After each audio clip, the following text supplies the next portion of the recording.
kejadian ini sempat terjadi di kota Semarang, Solo, Yogyakarta.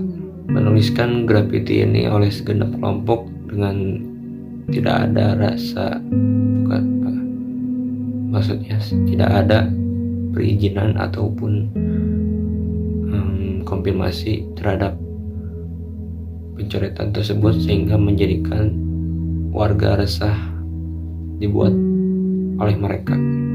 Vandalisme di sini sebenarnya sudah menjadi isu sosial yang cukup kontemporer, maksudnya yang cukup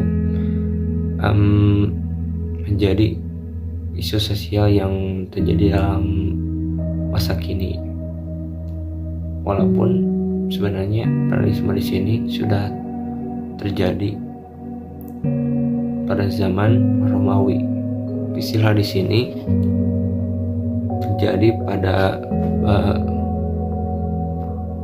Revolusi Prancis, yang menjadi istilah vandalisme di sini oleh Henry Gregory pada tahun 1794. Istilah itu segera dipakai seluruh Eropa.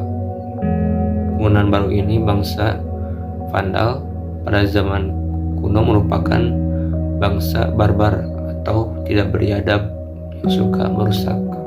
Budaya yang dikaitkan antara lain perusakan dan penistaan terhadap segala sesuatu yang bermutu, indah atau terhormat. Tindakan vandalisme di sini termasuk adalah tindakan kriminal.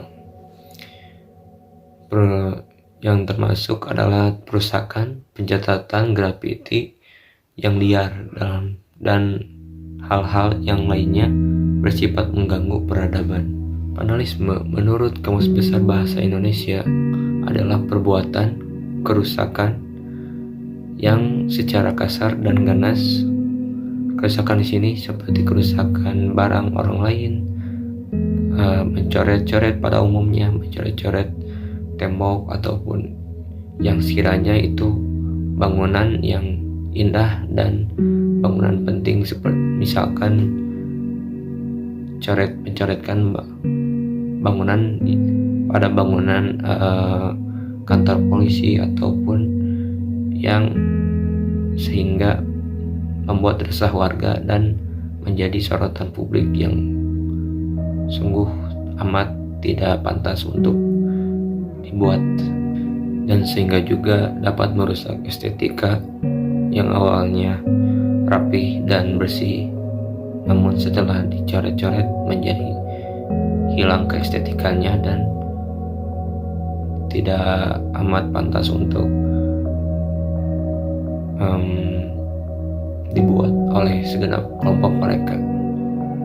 Vandalisme ini juga terjadi di berbagai negara, khususnya yang saya ketahui itu Amerika Serikat, yang dilakukan oleh segenap warga yang sering menghebohkan pemerintah, karena dengan berbagai gebrakan-gebrakan yang tidak pantas untuk warga, juga pantas untuk pemerintah juga, akhirnya warga setempat membuat komunitas ataupun gangster yang sekiranya mereka mengungkapkan ekspresi amarah mereka, mengungkapkan ekspresi kekecewaan mereka terhadap pemerintah, yang sehingga mereka melanggar dan melakukan gebrakan-gebrakan yang seharusnya tidak pantas untuk dilakukan. Karena mengapa pemerintah sudah dibuat untuk sepuasnya, semaksimalnya mungkin dedikasinya terhadap warga yang tinggal di tempat tersebut itu menjadi baik. Namun adapun ketidakadilan yang sehingga menjadi warga setempat bertindak kriminal sudah tidak asing lagi bagi warga Amerika di sini melakukan tindak kriminal tersebut yang sudah lama terjadi, seperti contohnya ilegalnya senjata api, dan sehingga kota Amerika pun menjadi hal yang dilarang dikunjungi oleh turis lainnya. Selain senjata, ada pun ilegalnya narkotika, kejahatan, dan pencurian yang lainnya. Dalam kajian teori di sini banyak yang beropini bahwa vandalisme di sini diungkapkan sebagai kerusakan keindahan alam juga termasuk, selain yang barusan saya bahas, kerusakan barang ataupun pencoretan infrastruktur yang seharusnya tidak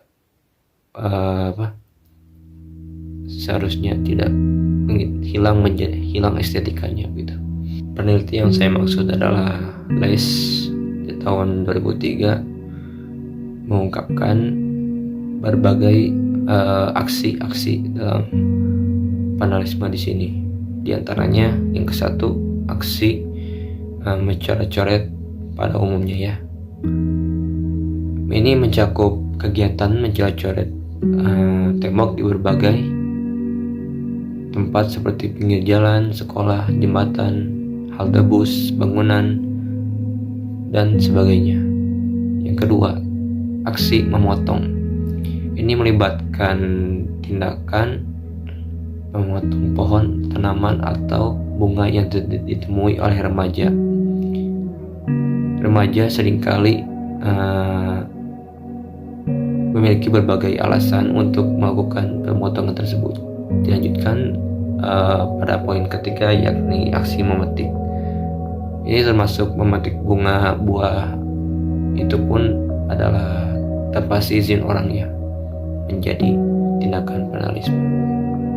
Lalu dalam analisisnya, kejadian vandalisme di sini adalah banyak kerugian yang ditempuh oleh masyarakat, yang sehingga terus-menerus merasakan resah akibat segenap kelompok mereka yang melakukan pada dini hari ataupun siang hari kerusakan barang-barang secara ganas, kasar. Lalu analisis di sini yang dapat saya tangkap, konsekuensi vandalisme tersebut yakni kerugian ekonomi. Vandalisme dapat mengakibatkan kerugian finansial yang signifikan bagi pemilik properti dan pemerintah. Biaya perbaikan dan pembersihan dapat membebani anggaran publik. Kemudian dampak psikologis. Tindakan vandalisme dapat menciptakan rasa ketidakamanan di masyarakat. Warga mungkin terasa terancam dan kehilangan rasa memiliki terhadap lingkungan mereka. Kemudian solusi yang dapat mencegah ataupun mengatasi untuk menghentikan, sekiranya mengurangi ataupun mencegah ya tindakan vandalisme ini, berbagai macam, seperti memberikan sanksi yang tegas dari masyarakat dan pemerintah terhadap pelaku vandalisme perlu ditegakkan agar menimbulkan efek jerak. Mengatasi vandalisme tentu tidak dapat dilakukan satu pihak saja. Misalnya keluarga perlu ada dukungan dari pihak lain, terlebih jika perbuatan yang dilakukan sampai merugikan kepentingan umum. Nah, begitulah kronologis dari vandalisme. Mengapa itu bisa terjadi? Mengapa vandalisme itu muncul? Dan baru-baru ini, pada bulan ini, kejadian kemarin yang bertuliskan Adili Jokowi yang dilakukan oleh segenap kelompok, entah itu kelompok apa. Ternyata penalisme di sini sudah terjadi kembali, yang bertuliskan Adili Jokowi, dan wartawan pun sempat bertanya pada Presiden Joko Widodo. Namun Presiden Joko Widodo hanya menjawab itu adalah cara mengungkapkan ekspresi. Itu saja. Banyak coretan Adili Jokowi di seluruh Indonesia termasuk di Solo. Itu gimana Pak tanggapannya? Ya, itu cara mengungkapkan ekspresi.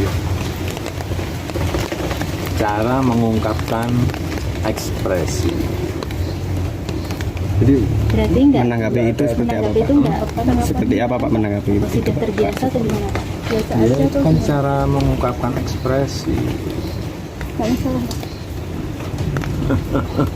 Jelajahi cara baru mendapatkan informasi. Download Metro TV Extend sekarang.